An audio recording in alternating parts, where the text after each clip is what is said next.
like the 2008 race, but I have never hit a hurdle. I don't know what I did, but last one before they said run or shake your mark, just to warm up, I did something funky and then I like crashed and burned. And then I walked back and like they're like run or shake your mark. So I had no time, my knees bleeding. I had no time to like bandage up or just like mentally be like reset. Yeah. That's the last thing you want as a hurdler, to hit a hurdler, go down before. Because then everybody was watching too, you could hear the crowd go, whoa! Yeah. And I'm like, yep, that was me. So all that aside, what's it like to compete at the Lolo Jones? Oh no, I love it here. The atmosphere is great. The fans are like amazing. Don't even need to, I mean the music is like I'm at a club.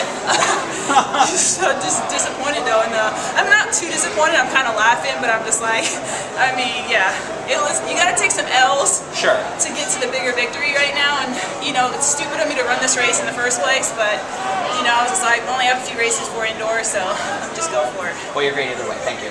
Thanks guys. How are you feeling coming off bobsled training? Oh, it's terrible. I'm so fat right now. Oh no, I'm overweight and powerful. I'm not in my runner physique yet, and I feel every bit of that. So when I'm going off of the hurdles, because I'm 20 pounds overweight, it's in my, like when you land, all of that extra weight is just putting pressure on my ankles, my knee. So like my left side of my trail, like you can see, it's like all the way up, it's kind of injured. So because I only had like a week on the track before I did this race. So it was very stupid what I, doing. No other, usually when you do two sports, you're usually on the end and retiring from one. So to go back and forth is, yeah, it's dumb, but man, I love running. Even, I got my tail kicked today, but yeah, it was fun. So how many more races are you going to do before indoors, and do you plan on full outdoor season? Definitely outdoor season. It's just a bummer. There's not really anything major championship besides like the Diamond League to go for. I'm a goal-oriented person, so and I'm running next week in Boston. So I mean, this meet just had to like. Most pros have like a college race where they kind of hide out in and get the race rust off, and it's like I didn't have that luxury. So basically, you're welcome, guys. It's like they saw me, they're like, yeah, we're not gonna get last because Lolo's here. She's come straight from bobsled. Well, I mean, Diamond League's got an auto bid to Worlds on the line if you win it, so it's not like there's nothing at stake. Hey, now you're talking. Yeah. You talked about a bigger victory. What would that bigger victory be for you? I just like to gain my stamina back of running and just knocking out hurdle races, and just having fun on track races in top 3, like. Yeah, just going over and getting back in the group thing, trying to reestablish myself back in a track and field just because I took so long off, It's been quite a while since I ran. I think you said you hadn't run in about a year. It's over that. Over a year? Yeah, it's over that because 2016, the end of I kind of struggled with injuries that whole year because I had the hip surgery. So then I was not it was the first time I wasn't at USA Nationals or Olympic trials.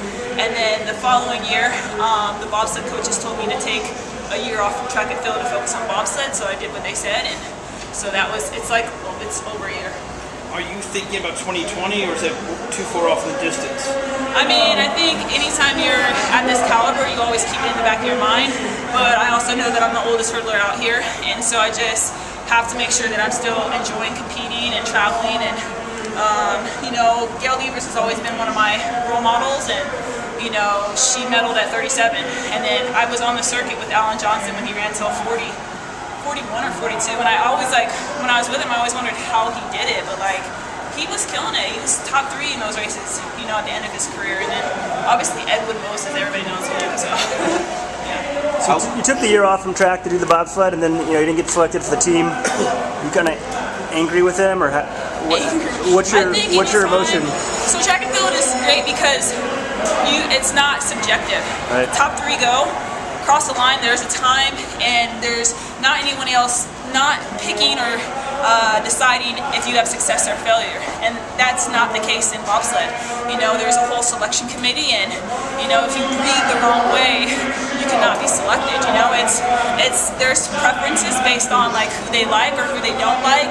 I had one of the toughest challenges I had. One of the guys on the selection committee was, he was upset.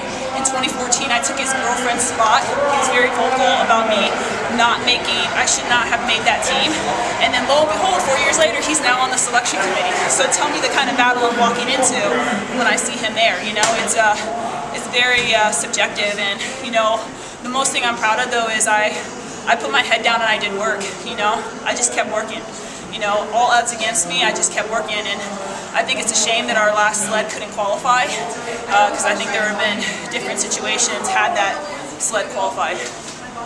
Was it difficult to go into that type of a sport situation, coming from track where, like you said, either you perform on the day at the trials or you don't? Was it difficult making that transition to bobsled, where you got a selection committee at play, coming from a track background where it's really all on you on the day? I put it this way, I guess it gives me a taste of what it's like to make a 4x1 team for the, you know, Summer Olympics. You know, there's always instances where someone could plead the case they should have, or, you know, another person should have been off. It's very similar to that. There's dynamics that go into it, you know.